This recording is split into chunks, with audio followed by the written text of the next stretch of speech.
Hi everyone, good evening. Michael Watters here along with my good friend Jackie McDonald-Barkew.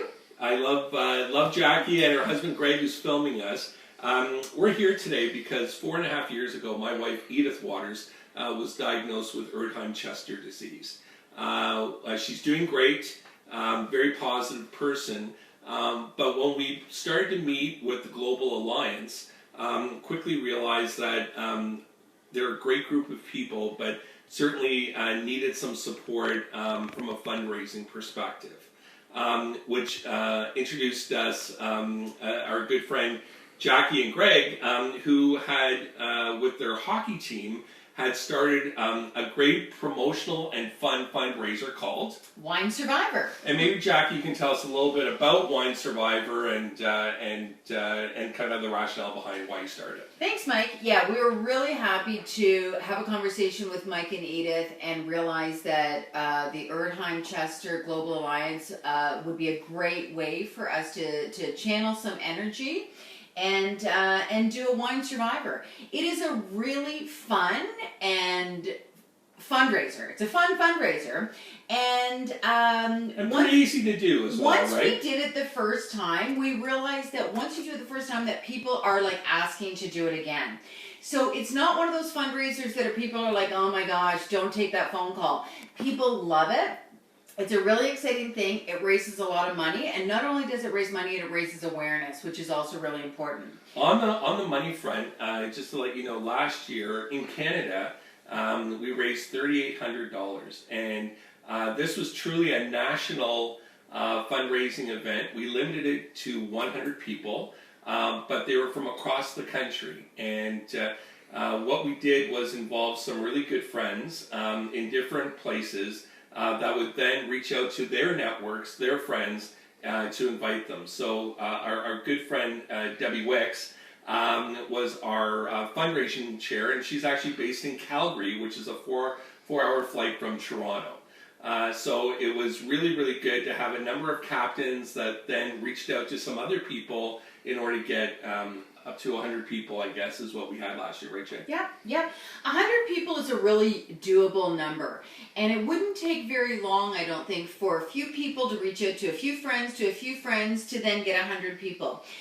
Really, the premise of the game is to have 100 people, let's say, and it's $20 for them to enter the game.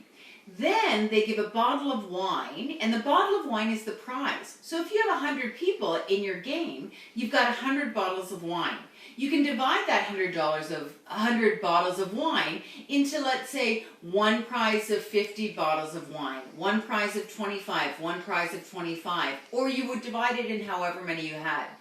Some people couldn't actually give us the bottle of wine because they lived in Calgary and we were just outside of Toronto. So they would give $20 instead, and then we would purchase the wine for them. That really helped with shipping as well, because if our winner was going to be in Calgary or somewhere else, it would have been difficult for us to ship 50 or 100 bottles of wine. So we could ship them the cash or gift cards or something like that in lieu of the prize. So to recap, $20 gets you into the game, and then the person would give $20 towards the prize. How long, so thanks for that, and I will say on the shipping, our winters are very cold here in Canada, so wine probably wouldn't survive that trek across the country. How long does the game typically run for, and maybe can you tell us a little bit about the game itself, and how does that work? Yep, thanks Mike. So it can really go as long or as short as you want, and we felt that it was really good to have about a 3-week period of time. It built momentum, it was great for an awareness for Erdheim Chester, and it also it gave people an opportunity to sort of figure out what was going on. So let's say we start the game and we've got 100 people. You've got 100 names in your Tupperware, let's say. It's a game of elimination. You start with 100 names, and the first night you might pick just 5 names. Those 5 people have been voted off the island, for those of you familiar with Survivor. So those 5 people are out. The real kicker to this, and which is fun, exciting, and another way to raise money, is that those people can buy back in. So you've named your 5 people, you send out an email at, let's say, 7 o'clock every evening, and you say that these are the 5 people that have been voted off the island. They have until 4 o'clock the next night to send an email back to say that they're buying back in, and they would pay an additional $20 or $10. You can name your prices whatever you like, because you know your friends and family the way they are. I will say, though, that the large fundraising piece is the fact on the buybacks. The buybacks really are where you start to make the money. You can double your money in your buyback. For sure. And people are excited about it. People are excited. So, you know what? Make it a $20 for a buyback. Not everybody has to do it, but it is a great way. People get really excited about that. So then we did our emails out from Sunday to Thursday. We didn't do it on Friday night or Saturday night. Some people might not be checking their emails. They might be doing other things, and that gave us sort of our biggest kick at the can. So Sunday night, we would start sending out our emails until Thursday night. We also capped our buybacks to 3 times, and that gave people an opportunity to do it while still sort of making it fair to everybody else. And made it really exciting at the same time. So there were people calling Edith and I saying, hey, Jackie hasn't sent the email yet. And I would have to remind them, well, Jackie does have a life. Right. Not much of one, really. No, but you but yeah, if something was happening, if we were out for hockey or soccer with our own kids and we didn't send out our email until 7:30 or 8 o'clock at night, there was people that were texting and calling and saying, did I miss the email? It's very exciting. You know, all the emails that we get, this is a really fun thing, and people would scroll down to see their names. So last year, the year before, we did this prior to Christmas with the promise that we would deliver the wine prior to Christmas to people so that they would have wine for the holidays. Yeah, for sure. And people really did look forward to it. What we're thinking this year is because of the coronavirus and COVID and in different cities and this kind of thing, this is the perfect type of fundraiser because really it respects all the social distancing rules. Absolutely. Emails, you don't have to be seeing people, you can e-transfer money, it is really a safe way. And a lot of charities, I'm assuming that Erdheim Chester Global Alliance too, because of all of the implications of COVID-19, they would be needing your donations as more in 2020 than ever. And, you know, we certainly do this for our dear friend Edith, and but we also do it for all of the people that are affected by Erdheim Chester. 100% of the funds and proceeds of this go back to the Global Alliance.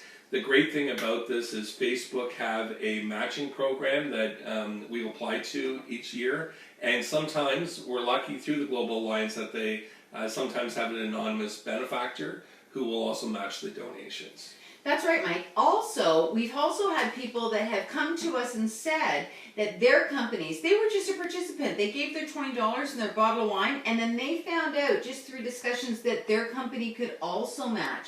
So because they were part of this and they donated $100, they could also go to their company and get that $100 match. Every dollar counts and means so much to the people with Erdheim Chester. In the end, the $3,800 that we raised just from the wine survivor actually turned into excess of $10,000 with a number of other activities that happened around it. Amazing. Yeah, it was great. So we were very, very happy with it. Really easy, all things considered. When you think about all the other fundraisers that can take place, this is really compact, easy, fun.